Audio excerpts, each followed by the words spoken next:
Hello dear students, कैसे हो आप लोग? अच्छे होंगे। गाइस देखो, आज हमने first chapter BA 6 same Hindi का कंप्लीट कर लिया है और अब हम करेंगे उत्साह आचार्य रामचंद्र शुक्ल जी का चैप्टर उत्साह। जो देखते हैं क्या है इस कहानी में और उनका जीवन परिचय क्या कह रहा है। चलो, आपको सही क्लियरली दिख रहा है? देखो, आचार्य रामचंद्र शुक्ल का संक्षिप्त जीवन परिचय। इनका हमने जीवन परिचय और साहित्यिक परिचय देना है। जीवन परिचय देखो क्या इम्पोर्टेंट है इसमें। हिंदी साहित्य के प्रमुख निबंधकार एवं आलोचक आचार्य रामचंद्र शुक्ल जी का जन्म सन 1884 को उत्तर प्रदेश के बस्ती जिले के अगोना नामक गांव में हुआ था। देखो, आचार्य रामचंद्र शुक्ल जी का जन्म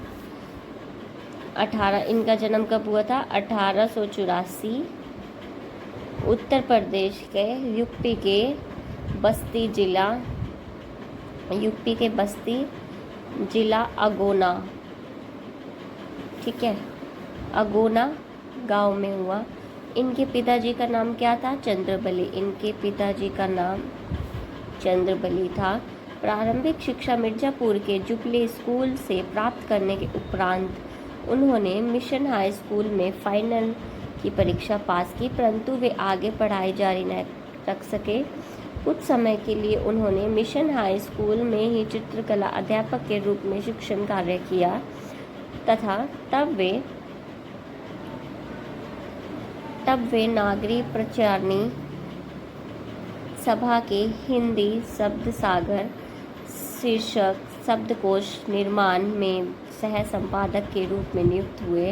इसके अतिरिक्त वे काशी विश्वविद्यालय के हिंदी विभाग में प्राध्यापक व सन 1937 में बाबू श्याम सुंदर के अपने अवकाश ग्रहण करने पर हिंदी विभागाध्यक्ष भी रहे। सन 1941 में हिंदी की इस महान विभूति का स्वर्गवास हुआ। कुछ नहीं है, देखो इनके बारे में, इनका नाम लिख दो, ठीक है। इनका जन्म 1884 यूपी के बस्ती जिला अगवा नामक में हुआ था। इनके पिताजी का नाम चंद्रबली था।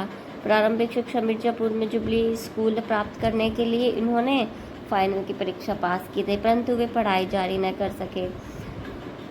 उन्होंने हाई स्कूल में चित्रकला अध्यापन के रूप में शिक्षण का काम किया था। वे नायब तहसीलदार भी चुने गए थे, परंतु शीघ्र ही उन्होंने इस पद से त्याग पत्र दे दिया था। सन 1908 में नागरी प्रचारिणी सभा के हिंदी शब्द सागर शीर्षक शब्दकोश निर्माण में सह संपादक के रूप में नियुक्त हुए थे। इसके अतिरिक्त वे काशी विश्वविद्यालय के हिंदी विभाग में प्राध्यापक व सन 1937 में बाबू श्याम सुंदर के अवकाश ग्रहण पर हिंदी विद्याध्यक्ष हुए थे और इनकी मृत्यु कब हुई थी? 1941 में। साहित्यिक रचनाएं देखो इनकी। आचार्य शुक्ल ने अपनी बहुमुखी प्रतिभा का परिचय देते हुए साहित्य की अनेक विधाओं में लेखनी चलाई। इनकी प्रमुख रचनाएं निम्नलिखित इस प्रकार है। कहानियां देखो, 11 वर्ष का समय।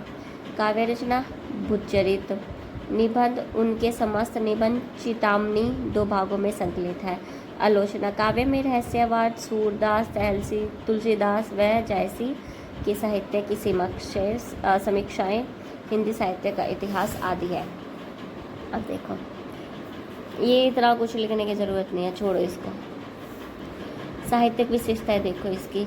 आचार्य रामचंद्र शुक्ल हिंदी साहित्य के सर्वश्रेष्ठ निबंधकार एवं आलोचक माने जाते हैं। उन्होंने अधिक निबंध तो नहीं लिखे, लेकिन जितने भी लिखे हैं वे उनकी ख्याति के लिए पर्याप्त हैं। मनोविकार संबंधी निबंधों में भाव और मनोविकार, उत्साह, श्रद्धा, भक्ति, करुणा, लज्जा और ग्लानि आदि प्रमुख है। कविता क्या है? काव्य में लोक मंगल के साधनावस्था, साधारणीकरण और व्यक्ति चित्रवाद आदि इनके कुछ उल्लेखनीय समीक्षात्मक निबंध है।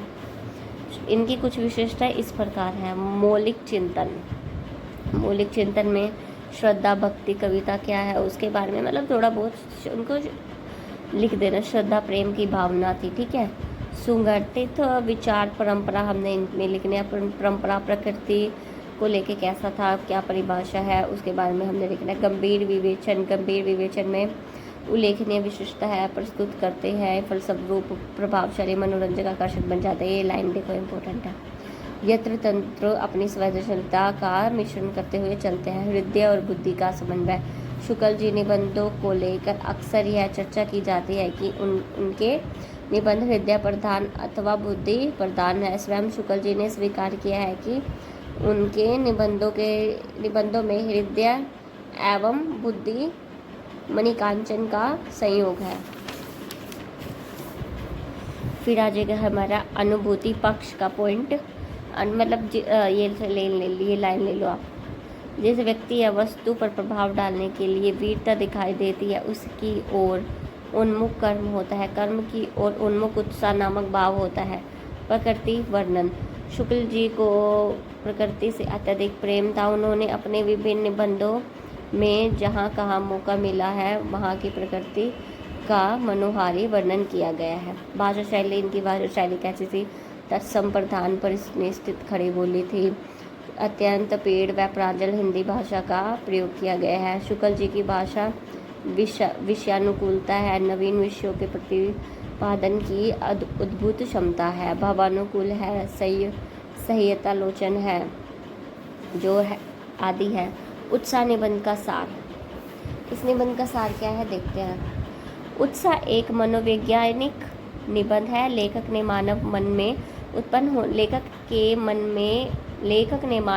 में उत्पन्न होने वाली साहसपूर्ण आनंद की उमंग को उत्साह कहा जाता है। वस्तुतः कर्म सौंदर्य की उपासना ही साहस की मूल चेतना है। दुख के वर्ग में भय की जो स्थिति है वही आनंद वर्ग में उत्साह की जाते। क्या कह रहे देखो, केवल कष्ट मतलब उत्साह क्या है? यह उत्साह वो मन का एक आनंद होता है, उमंग होती है, ठीक है।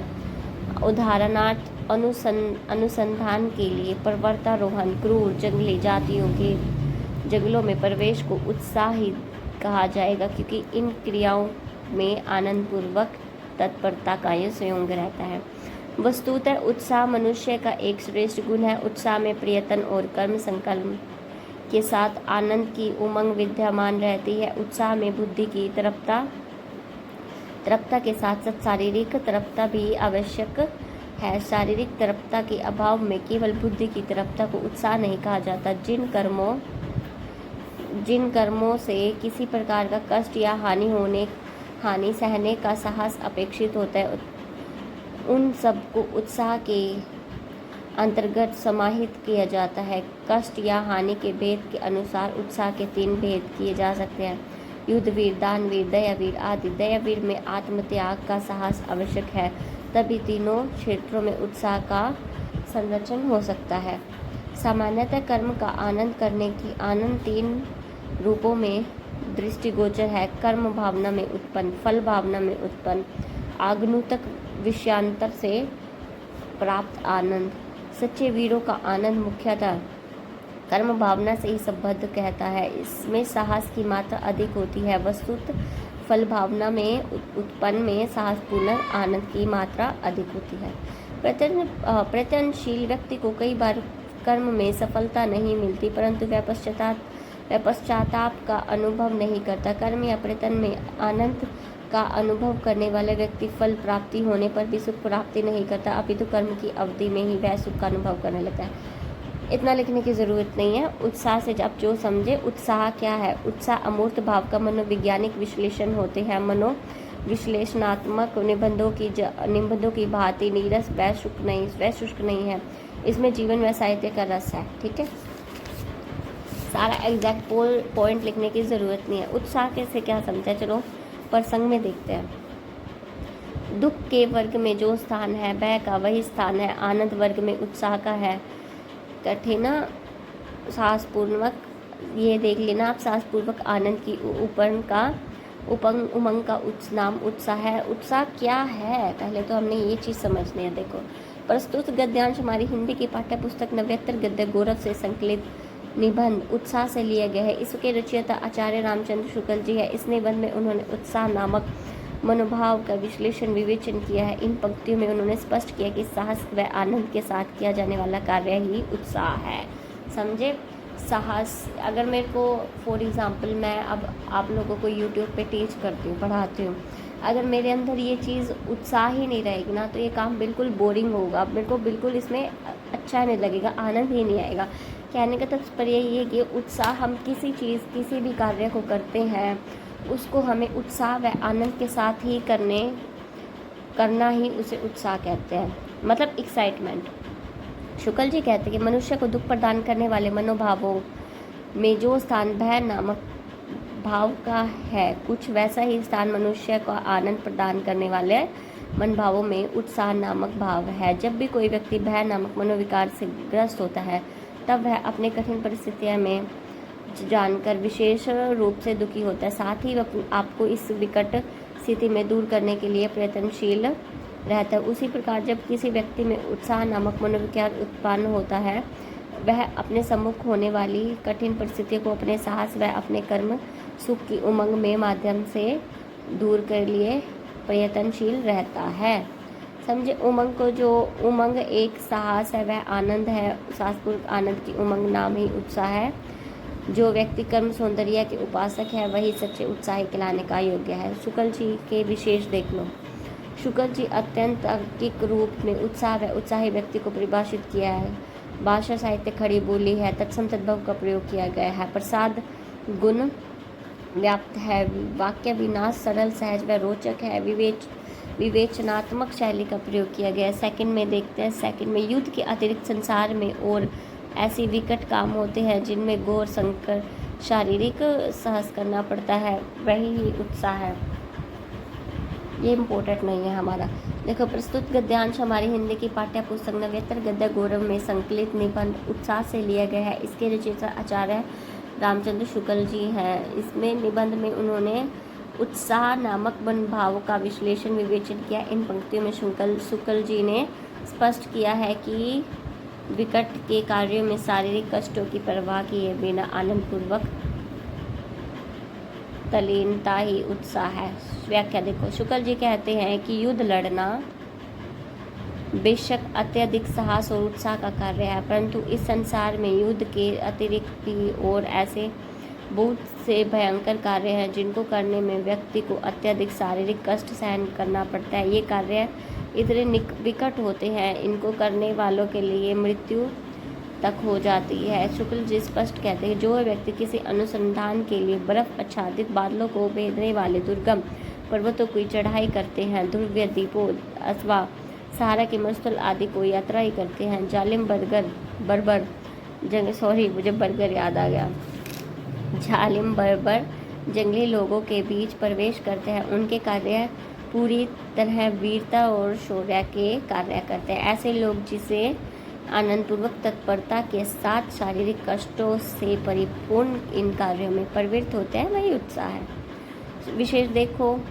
शुक्ल जी से उदाहरण सहित शारीरिक कष्टों की परवाह किए बिना आनंदपूर्वक तत्परता के साथ कार्य करना ही उत्साह है। साहित्य खड़ी बोली है, तत्सम तद्भव प्रसाद गुण सर्वत्र व्याप्त है, वाक्य विनाश सरल सहज रोचक है, विवेचनात्मक शैली का प्रयोग हुआ है। तीसरे में क्या है? उत्साह की गिनती कुछ गुणों में होती है, किसी भाव में अच्छे में होती है, किसी बुरे में होती है, शुभ अशुभ परिणाम के विचार में होता है।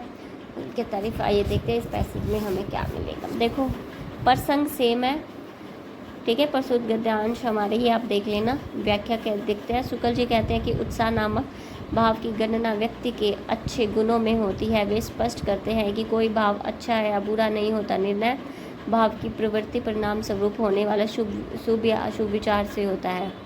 संसार के उत्तरदायित्व कार्यों के लिए दिखाए गए उत्साह की सर्वत्र प्रशंसा होती है, परंतु सामाजिक तौर पर निषेधात्मक कार्यों की प्रति दिखाए के संदर्भ में साहस को रूप दिखाई देता है। देखो भाई, विशेष में क्या? उत्साह व साहस सदैव प्रशंसीय होता है। साहित्य खड़ी बोली है, तत्सम तद्भव का प्रयोग है, प्रसाद गुण सर्वत्र व्याप्त है, वाक्य विन्यास सरल सहज एवं रोचक है, विवेचनात्मक शैली का प्रयोग किया गया। देखो यार, प्रसंग और विशेष तो हमारा सेम ही है। चौथे में क्या है, चौथे में हमारा है जिन व्यक्ति या वस्तु पर प्रभाव डालने के लिए वीरता दिखाई दी जाती है उसकी ओर उन्मुख कर्म होता है। कर्म की ओर, ये तो देखो आपको लिखा हुआ मिलेगा। हम प्रसंग देखते हैं। प्रसंग सेम है जैसा हमने किया है। नव्यत्र गद्य गुरु आचार्य रामचंद्र शुक्ल जी इसके रचयिता हैं। उत्साह को लेकर मनोभाव का विश्लेषण विवेचन किया है। शुक्ल जी कहते हैं कि जब कोई व्यक्ति किसी व्यक्ति अथवा किसी वस्तु पर अपना प्रभाव डालने के लिए बहादुरी दिखाता है तो उसके कार्य की ओर व्यक्ति की उन्मुख होता है तथा उनके कर्म की ओर उत्साह नामक मनभावक उन्मुख होता है। कहने का भाव है कि उत्साह नामक मनभाव का सीधा संबंध है किसी व्यक्ति या वस्तु के साथ नहीं है, अपितु कर्म के साथ है। ठीक है, कर्म के साथ है। विशेष सेम है। उत्साह वास्तव में ये हमें मिलेगा ही। प्रसंग ये आपके पास, ये आपको मैंने बता दिया था कैसे करना है। इसका पैटर्न सेम है। व्याख्या शुक्ल जी कहते हैं कि उत्साह के भाव को अधिक स्पष्ट करते हुए कहते हैं कि वास्तव में उत्साह किसी व्यक्ति द्वारा किए जाने वाले कर्म, उसे प्राप्त होने वाले परिणाम का मिला जुला एक ऐसा अनुभव है जिसे प्राप्त प्रेरणा से विशेष उसके कर्म से वीरता की प्रेरणा मिलती है। मतलब उत्साह को हमने डिफाइन करना है और हम अपने उससे लैंग्वेज से लिख सकते हैं। ये सेम विशेष का पॉइंट है। ये 6 है। 6 में हमें देखो क्या दिया गया है। गद्यांश सेम। व्याख्या शुक्ल जी कहते हैं जो लोग कर्म करते समय आनंद का अनुभव करते हैं वे सच्चे कर्मशील होते हैं। कर्मशील उत्साही व्यक्ति को अपने कार्यों में धर्म की उदारता का ऐसा अलौकिक आनंद प्रदान प्राप्त करता है उसे अपने कर्म ही परिणाम नजर आने लगते हैं। किसी कर्मशील उत्साही व्यक्ति के हृदय में अत्याचार का अंत एवं कलह आदि को शांत करते हुए जिस उल्लास की प्राप्ति होती है वही उस लोकोपकारी कर्मशील व्यक्ति का सच्चा सुख होता है। शुक्ल जी स्पष्ट करते हैं कर्मशील उत्साही व्यक्ति के लिए आनंद तब तक रुका नहीं रहता जब तक वह उसे अपने कार्य का परिणाम प्राप्त न हो जाए। ये लाइन देख लेना। विशेष सेम है। देखो जी, हम क्वेश्चन देखते हैं। आचार्य रामचंद्र शुक्ल की निबंध कला पर प्रकाश। आचार्य रामचंद्र शुक्ल की निबंध कला यद्यपि विभिन्न विद्वानों में निबंध कला पर विचार करते हुए निबंध के तत्वों को अपने अपने छोड़ो यहाँ से। निबंध 6 तत्व गद्य रचना, व्यक्तित्व, एक सूत्रता, भावों का पूट, औपचारिकता। ये लाइन ज़रूरी नहीं है। देखो सवचरता 6 प्रमुख तत्व कौन कौन से हैं। व्यक्तित्व, सापेक्षता, स्वच्छंदता, स्वच्छंदता, एकांतिता, वैचारिकता, कलात्मक आदि हैं। फिर ये पॉइंट ले लो आप। इस दृष्टि में निबंध के 5 सिद्ध तत्व हैं। बुद्धि तत्व, अनुभूति तत्व, कल्पना तत्व, अहम तत्व अथवा व्ययिकता, शैली तत्व। बुद्धि तत्व क्या है? बुद्धि तत्व शुक्ल जी के प्राय सभी विचार प्रधान है, अतएव इनमें बुद्धि तत्व अपनी प्रौढ़ता, गहनता, उत्कृष्टता के साथ अभिव्यक्त है, स्वरूप उपस्थित होता है तब तक ही आंतरिक एवं भाव व्यंजना के साथ अंतर्गत अद्भुत सामंजस्य दृष्टिगोचर होता है। ये लाइन छोड़ो। इसी प्रकार मन भावों की परिभाषा करते हुए इसका विश्लेषण करते हुए बुद्धि तत्व की अभिव्यक्ति हुई है, किंतु समीक्षात्मक निबंधों में शुक्ल जी का जो गहन है चिंतन एवं मनन विद्यमान है वही बुद्धि तत्व का अद्भुत कौशल दृष्टिगोचर होता है। जैसे कविता क्या है, निबंध में कविता का विवेचन दृष्टि तत्व। फिर लिख दो अनुभूति तत्व। अनुभूति तत्व प्रकर्ता पूर्णता के साथ विद्यमान है, जरूरी नहीं आप सारा लिखो। फिर आ जाता है कल्पना तत्व। शुक्ल जी ने स्वयं कल्पना की भावना ही माना है और उसे लिखा है जो वस्तु हम से अलग है, इस हमसे दूर प्रतीत है, इसकी मूर्ति में मन में लाकर उसके समय पे अनुभव करना ही उपासना है। साहित्य वाले इसी का भावना कहते हैं, आजकल के लोग कल्पना कहते हैं इसे। 4 पॉइंट अहम तत्व अथवा व्यक्तिता। अहम तत्व का मतलब क्या होता है? अहम तत्व का आश्रय होता है शुक्ल जी के निबंधों में उनका व्यक्तित्व पर्याप्त मात्रा में घुला मिला और उनके निबंध में जो गहनता, गंभीरता, गुरूरता दिखाई देती है। शैली तत्व छोड़ो इस पॉइंट को। भाषा शैली हमने उत्साह निबंध की भाषा शैली। भाव पक्ष यदि किसी रचना की आत्मा है तो भाषा वह शैली उस रचना का कलेवर है जिस प्रकार आत्मा के निवास के लिए शरीर का होना आवश्यक है। भाषा उत्साह निबंध की भाषा अत्यंत सरल, सहज, रोचक, भावानुकूल, प्रसंगानुकूल है। साहित्य खड़ी बोली का प्रयोग किया गया है। शब्द भंडार में हमारे विभिन्न प्रकार के शब्द हैं। उत्साह निबंध के संस्कृत प्रधान तत्सम तद्भव शब्दावली का खुलकर प्रयोग किया गया है। दास्तान आदि एकाध उर्दू शब्द को छोड़कर समस्त निबंध में इसी शब्दावली का प्रयोग किया गया है। वाक्य विन्यास महत्वपूर्ण स्थान होता है। उत्साह निबंध का वाक्य विन्यास मिश्र वाक्यों की अधिकता कुछ जटिल परंतु सहज तथा रोचक है। बिंब का अर्थ है वह छवि जो किसी रचना को पढ़कर किसी के मानस में उभरती है। बिंब की दृष्टि में उत्साह निबंध में अनैद्रिक, शाब्दिक व अनुभूतिपूर्वक बिंबों का अधिक प्रयोग किया गया है। ये शब्द शक्ति इसका पूर्ण लिख दो और शैली, दैट्स इट। हिंदी निबंध के विकास में आचार्य रामचंद्र शुक्ल का स्थान, इनका स्थान लिखना है हमें इस क्वेश्चन में। क्या है वो हम लिख लेंगे।